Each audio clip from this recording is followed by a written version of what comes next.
So for those who don't know,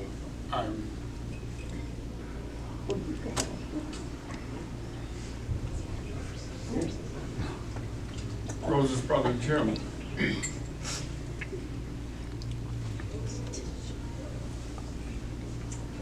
And when Ben was in Iraq, he and I communicated a lot, email, and it was a lot of complaining. I had been in the Army, I had gotten out already, but when I was in the Army, I worked in force protection and counterterrorism in the Central Command. I was in Riyadh, Saudi Arabia. And Ben was complaining mostly about intelligence, because that's the line of work I was in. And he was mad. He was mad at the operational sort of things that they did. He says, I'm tired of flashbanging old ladies and little kids. And what he was getting at was the fact that they would, get information about this high-value targets in this location, and by the time they get there, they'd be gone. And so I had to kind of give him from the operational standpoint and the intelligence side of things how this worked, and that yes, probably 4 hours ago that guy was sitting at that same kitchen table. And so we kind of worked through that sort of thing, and he had a better understanding of and then he complained about the men he served with, because Ben was the youngest in the platoon, by far the youngest. And he said, I don't know how to relate to these guys. None of them are here yet, right?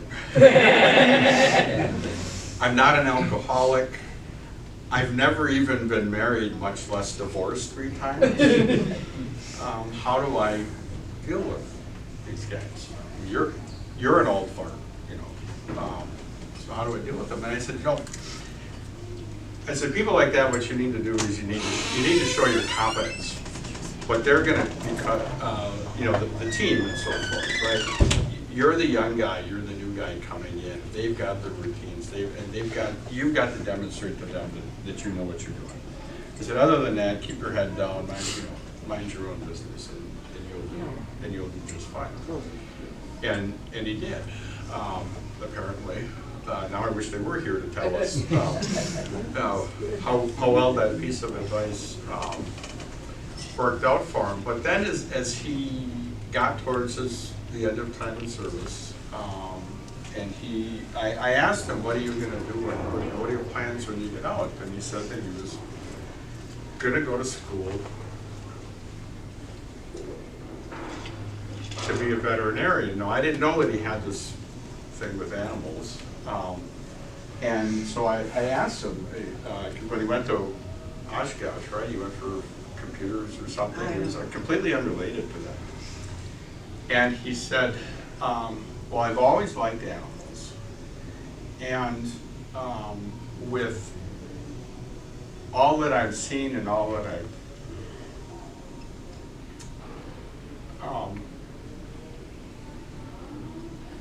done, what's his word?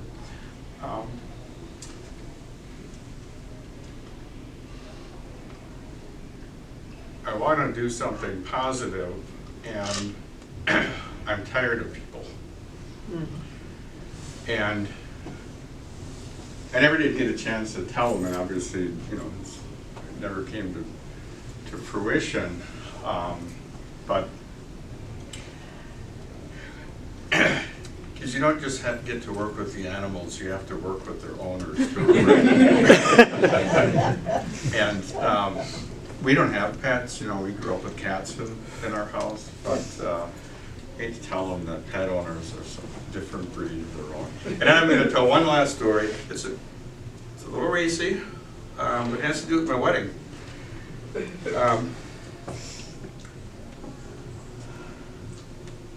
I got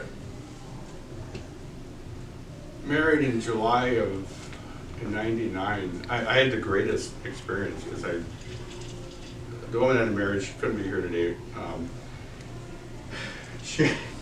we started dating while I was in service. She was back here teaching school and I was traveling around. I proposed to her before I went to Riyadh, and it was great. She said yes. She planned the whole wedding while I was overseas. I got out at the end of '98.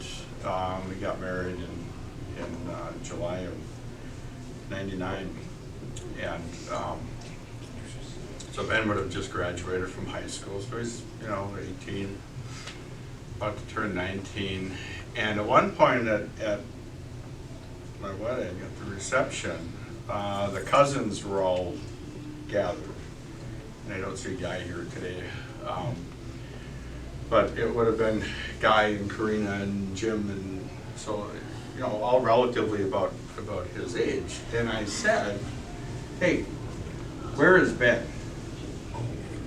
And Guy said, he's gone camping with some girl. And I said, oh, great. I said, now, and I looked at Guy and I said, now you know who the new favorite nephew is. And Guy said, Rose, close your ears. Guy says, yeah, but he's probably the one that's going to get late tonight. I didn't say that. So, a few weeks later would have been probably at Mom's over the holidays, and I saw Ben and I gave him shit about not coming to my wedding. And I said, he told me that, or the guy told me that you were going camping with some girl. Yeah, he's like, yeah, sorry, man.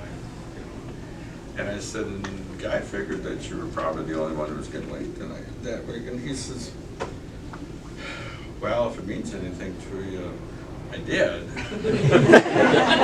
And all was forgiven at that point. But, one of the things, when we were at his a couple weeks ago for his